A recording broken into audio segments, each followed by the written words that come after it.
bersama teman saya di sini, Lutfi Jahran, sama dari jurusan Pendidikan Bahasa Inggris. Di sini kami mendapatkan tugas untuk membuat artikel mengenai seseorang yang expert di dalam bidangnya gitu. Kebetulan di sini kami tertarik dengan pengalaman Bapak sebagai anggota dari Palang Merah Indonesia mengenai pertolongan pertama. Mungkin di sini Bapak bisa memperkenalkan diri terlebih dahulu kepada teman-teman yang mungkin nanti menonton. Oke, Assalamualaikum warahmatullahi wabarakatuh. Nama saya ya karena di PMI panggilan kalau untuk KTP sorry ya perawat juga. Dan juga kalau panggilan di markasnya Om Haji ya itu biar cuma saya membidangi megang di PMI itu bidang Yankes dan PB, pelayanan kesehatan dan bencana. Dan untuk di pelayanan kesehatan itu bencana banyak banget kegiatannya. Yang pertama untuk pelayanan kesehatan ada persiapan pertolongan pertama dan ambulan. Yang kedua ada kekuatan kesehatan seperti kasus celaka di jalan ataupun selanjutnya ada kebencanaan, misalkan ada bencana kebakaran atau bencana yang lain, itu kita langsung berit ke jalan gitu, ke lokasi dengan elemen yang lain, dengan damkar, dengan BPBD seperti itu untuk di pelayanan ambulan. Dan yang ketiga selanjutnya ada pelayanan jenazah, ambulan jenazah. Jadi masyarakat membutuhkan ambulan untuk baik itu jenazah yang misalkan penemuan jenazah ataupun pembunuhan ataupun keluarga yang membutuhkan ambulan jenazah, PMI ada di PMI gitu, seperti itu. Kalau yang sering mah ya sama teman-teman yang paling banyak itu untuk kasus kan di PMI itu ada dua ya, ada pelayanan untuk kemanusiaannya, ada sosialnya, ada komersilnya. Kalau komersilnya seperti event gitu ya, kayak pelayanan ada misalkan ada dari band mau ngadain acara musik, misalkan bintang tamunya apa, nanti itu misalkan dari PMI, itu yang komersil. Yang sosial misalnya banyak sih, seperti misalkan dari masyarakat ada yang mau tuh ambulan tapi kadang nggak dibayar, kalau itu sosialnya gitu. Ataupun yang kalau yang bencananya seperti tadi, misalkan ada bencana apapun bentuknya, baik bencana alam, bencana non alam. Bencana alam kan seperti kayak gempa ataupun lain, itu yang diresponsif. Kalau non alam seperti kemarin bencana COVID, tadi PMI dilibatkan seperti dalam penyekatan ataupun dalam penyemprotan disinfektan ke semua elemen di Tasikmalaya khususnya, karena kita di wilayah Tasikmalaya. Jadi PMI itu fokus dulu di wilayah masing-masing dulu. Jadi kalau kota lain membutuhkan pertolongan, baik itu pelayanan kesehatan maupun kebencanaan, kita turun. Kalau nggak ada ya wilayah Tasikmalaya itu nih untuk sementara. Baik, mungkin saya sendiri bisa panggil Bapak Om Aji. Boleh. Aja. Nah, Om Aji ini sudah menjalankan sudah berapa lama gitu menjalani di bidang PMI ini? Di PMI ini saya kurang lebih 17 tahun. Alhamdulillah ya, sudah senior. Karena saya dulu yang berintis di market itu saya sama Kang Idoy di Dian di bidang, sekarang dia di UDD di udara. Kalau saya masih tetap di markas. Karena di PMI itu ada dua nih, ya dipegang oleh ketua. Itu yang pertama ada markas, kedua ada di udara. Kalau markas kepala markas Pak Haji Dadang, kalau UDD dikepalai oleh kepala UDD ada namanya Dr. Ajeng. Tetap ketuanya satu, Pak Haji Rahmat Kurnia untuk saat ini. Itu saya juga udah alhamdulillah dari mulai beberapa bidang, dari mulai dulu pertama masuk ke sini bidang umum saya, jadi apapun, terus kedua bidang SDM, yang terakhir sekarang bidang Yankes, karena puncaknya PMI itu di Yankes, pelayanan semuanya, baik itu pelayanan kesehatan, pelayanan edukasi dan lain ataupun yang lainnya. Itu ini yang saya apalagi saya sering ke Unsil itu. Ya. Baik. Jadi Om Aji ini sudah luar biasa lama sekali ya terlibat dalam bidang PMI ini, terutama karena di PMI terus. Nah, yang jadi pertanyaan saya, apa sih yang menginspirasi Bapak untuk terlibat dalam pemberian pertolongan pertama? Karena gini, saya bukan seorang dokter dulu, saya seorang orang awam masih. Tapi karena saya mempunyai keahlian dalam bidang pertolongan pertama, kalau setelah menolong itu kayaknya bangga. Jadi ada juga di PMI. Bang itu yang namanya menolong, kan kita tujuan PMI itu menolong, itu intinya. Jadi nggak ada dua kan, ada donor darah ataupun markas. Di donor darah juga kan sama, menolong kan, membantu sesama darah. Di mana juga sama. Ada yang kecelakaan kita bantu, ada rumah yang roboh kita bantu. Itu kan ada apapun kemarin COVID kita bantu. PMI itu bukan pemerintah. Ingat ya, PMI itu bukan OPD. Jadi PMI itu organisasi yang paling tua di Indonesia itu. Dan PMI tugasnya membantu pemerintah, meringankan beban pemerintah, khususnya dalam bidang donor darah, dalam bidang kebencanaan atau bidang pelayanan kesehatan atau pertolongan pertama tadi itu. Fokus pokoknya pertama saya Dinkes, benar nggak? Cuma karena ada PP nomor 1 tahun 2018, PMI ditugaskan tadi itu pelayanan kesehatan dan melaksanakan pertolongan pertama. Jadi salah satunya PM itu. Jadi Bapak ini sudah apa ya, dapat dikatakan sangat menyukai gitu ya untuk menolong. Banget, karena kita punya kebanggaan sendiri lah. Apalagi kalau darah kita dikasih ke orang lain. Gimana sekarang pasiennya? Pak sembuh, Pak, alhamdulillah sudah bisa lompatan. Itu bang. Yang kedua, punya misalkan ada yang kan aja korban misalkan laka ataupun pas kejadian pertama kejadian kecelakaan kita tolong, terus kita bawa ke rumah sakit, kita rujuk. 3 hari ketemu, alhamdulillah udah sembuh, udah baik dengan bapak, secepatnya ditutukannya dibawa ke rumah sakit, terus pertolongan dokter terus gitu. Tapi kan kita ya kan PMI-nya pertolongan pertama, tujuan PP kan ada 3. Yang pertama menyelamatkan jiwa, yang kedua mencegah cacat, yang ketiga memberikan rasa nyaman dalam proses penyembuhan. 3 tujuan PP itu. Jadi kalau udah kita 3 itu selesai, itu nanti kita serahkan ke dokter dan mereka selama si korban terus ada kontrol yang lain, lama-lama alhamdulillah sembuh. Karena tugas kita hanya pertolongan pertama agar si korban tidak meninggal itu yang paling penting. Baik Om Aji, mungkin pertanyaan selanjutnya bisa Bapak Om Aji berbagi pengalaman yang paling mengesankan ketika Bapak memberikan pertolongan pertama? Itu paling banyak banget, tapi yang paling mengesankan gini.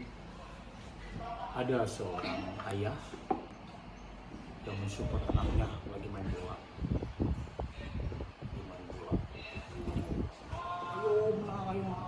Anak ketika main bola semangat, dia orang tua yang pinggir ke lapangan. Gak tahu dia punya 2 jantung.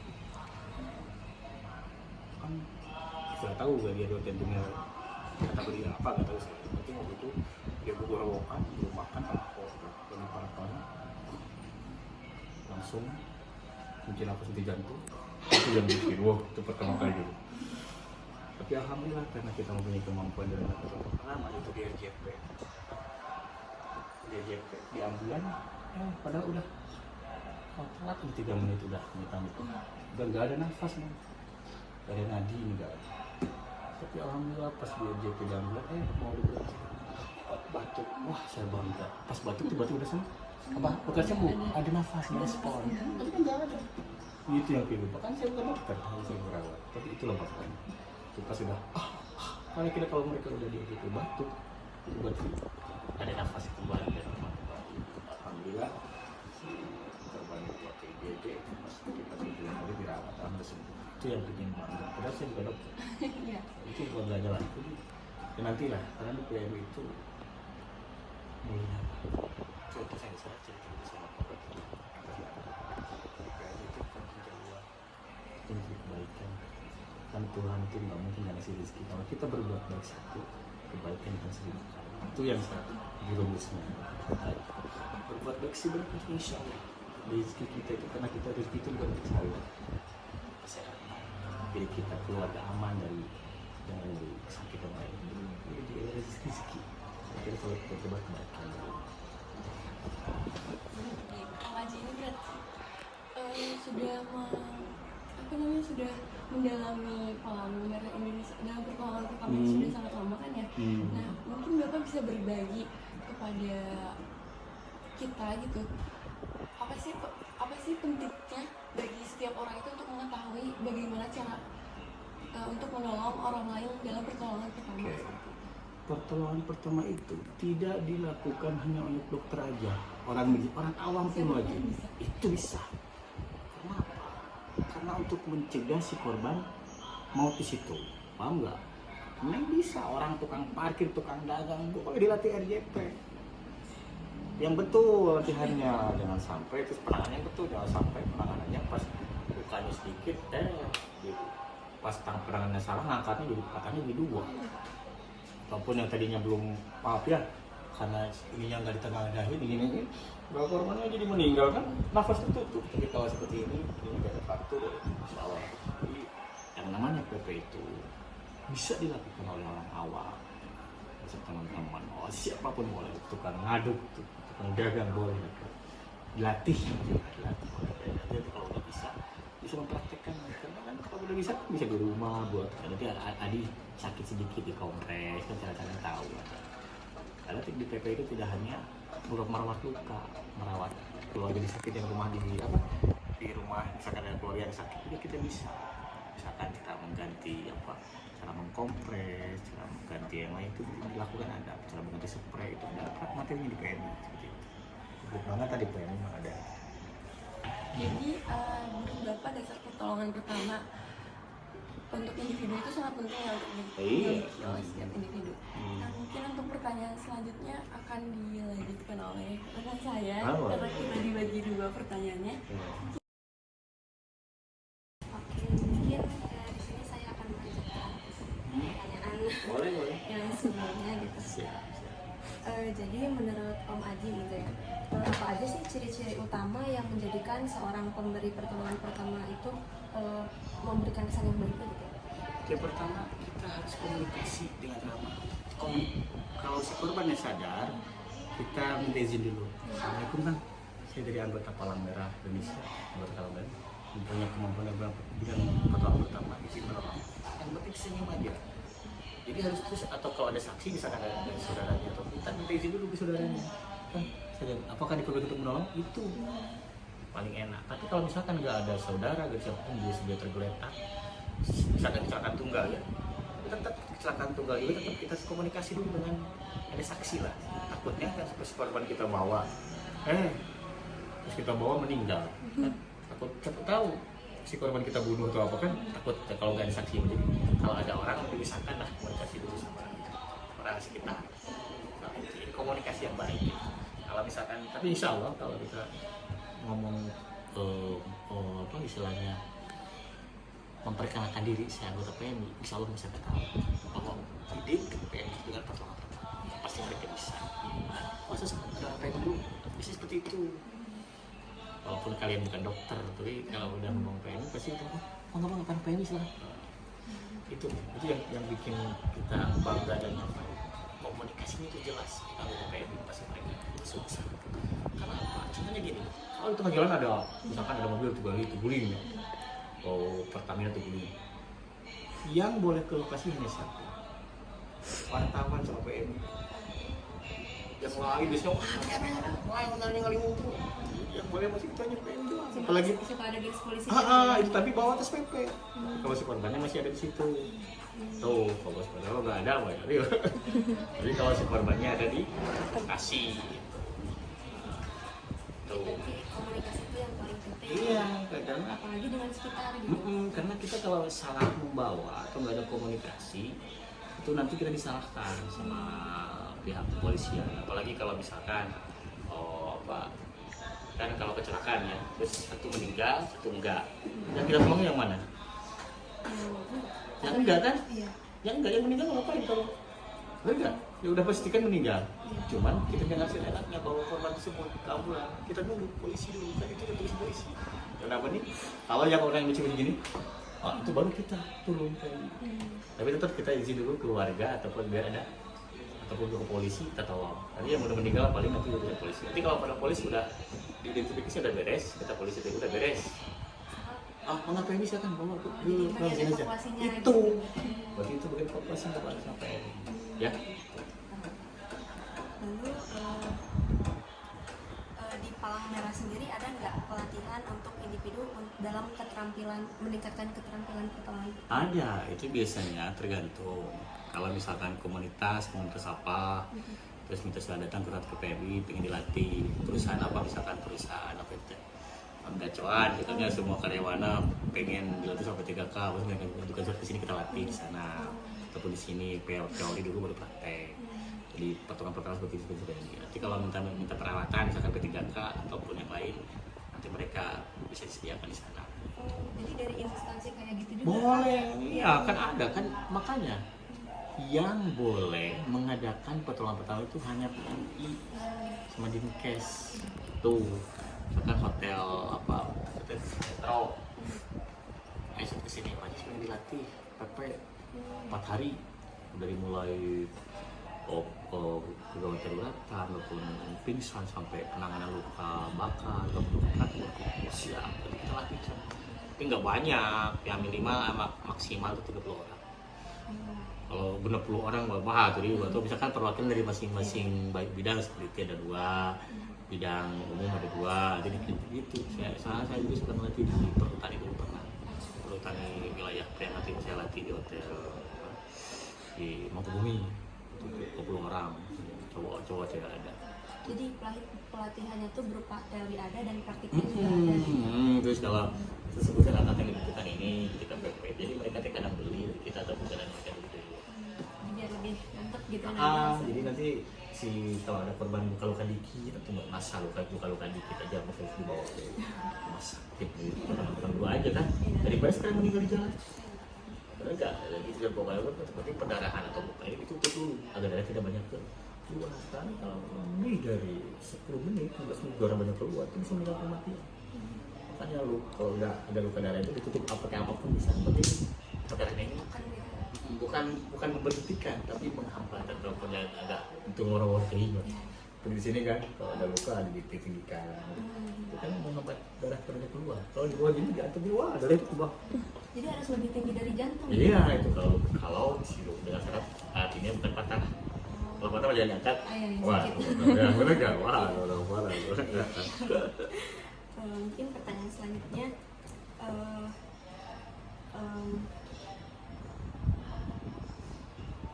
Om bisa nggak kayak menjelaskan atau memberitahukan suatu situasi yang sulit yang Om temui ketika memberikan pertolongan pertama? Oh itu ya betul bang, paling sulit itu ketika kita mau menolong masyarakat masuk. Oh iya. Kecelakaan misalkan satu mobil ya, kan di rumah itu banyak orang. Penasaran. Sebelah sini kan 6, sebelah sini 3 orang kan di mobil itu, sulit kejungkir. Lah masyarakat itu macam-macam. Ada yang mau menolong, ada yang mau juga yang memanfaatkan, ngambil HP. Itu yang bikin kita pusing. Apalagi itu jadi kita fokus menolong. Tapi memang banyak yang menolong warga, cuma warga kena salah nanti takut salah bawa. Ada yang harusnya ini nggak boleh diangkat, diangkat. Jadi patahnya di sini, yang tadinya patahnya sedikit jadi lebar. Itu yang masyarakat susah. Itu tidak. Rata-rata kalau ada kecelakaan, refleks masyarakat itu rata-rata pengen menolong. Betul tidak? Coba di nggak ada coba saya Indonesia mau kecuali kalau Cina. Kalau Indonesia mah alhamdulillah kalau ada kecelakaan itu pasti pengen antara dua, pengen menolong, menonton video update. Iya, Itu banyak. Jadi kebanyakan penasaran. Penasaran. Tapi ya pasti ada juga oknum ada itu memanfaatkan. Itu. Tapi ya itu yang paling susah. Bisa kalau ada memang dia pengen menolong. Kalau bikin doa, dia kan nanyain ke saya, tiba-tiba, tadi dengan bapak tadi itu, ya tapi kan masyarakat banyak. Iya, jadi suka nanyain itu ke PMI yang harusnya cuma menolong malah ditanya gitu. Nggak lihat HP saya nggak? Maaf ya, kita negatif aja berarti dari bohong tadi. Jadi kalau misalkan kecelakaannya satu, terus masyarakatnya 1 orang yang meninggal 3 orang itu enak malah kelihatan banget. Tapi kok udah bro, ngejar ramai-ramai itu bingung gitu. Itu yang bikin kita bro kan karena kita kita kan pelayanan ya, jadi benar-benar harus sopan etika dan jangan sampai walaupun masyarakat PMI kencang ada betul itu langsung yang jadi ketorsi atau jangan gitu ya pak sedang kita lakukan tidak mengikuti sama pertolongan jadi jangan sampai ini itu jadi robah sama tuh lagi kalau dimain bola kan misalkan tim lawan cedera terus PMI kan mau lari sama yang tim lawan yang kalah dan dia yang lawan yang cedera itu PMI lihatnya gajah atau mereka dibayar aja benar-benar kan iya itu ya harusnya bangun begitu kan kita profesional semua mas dan pak sampai sebesar kalau ada terus mungkin ini pertanyaan terakhir ya. Om ada nggak nasihat buat orang-orang yang pertama kali ingin belajar pertolongan pertama? Yang namanya ilmu itu siapapun boleh bisa kalau di PP itu. Orang awam pun boleh. Kenapa? Minimal bukan menolong orang lain, menolong diri sendiri aja lah minimal. Contoh diri sendiri, oh tahu caranya kalau apa ya tadi bisa kumaha, berarti kalau bekerja seperti buah ini minimal kan di sendiri. Apalagi kalau tahu kan kita berarti bisa mempraktekkan ke orang sekitar atau benefit. Jadi intinya ada keinginan kuat gitu ya dalam diri. Karena kita itu jangan apa ya, jadi manusia itu jangan terlalu tergantung sama orang. Kita belajar lah karena bangga nih kita berbuat baik kepada itu. Mama kalau donor darah kan boleh update ya. Ya, mati sesama kan apa itu kan lihat. Ya yang lain tuh. Oke, mungkin itu ya Om, sesi wawancara Oh, kali iya, ini siap. pertanyaannya sudah habis dan mungkin kami ingin mengucapkan terima kasih gitu Siap, karena Om siap. sudah mau bersedia gitu kita Wah, wawancara. apa saya harus sama saya betul saja. Iya, dan mungkin mohon maaf juga kalau misal kita mengganggu waktu produktifnya Om.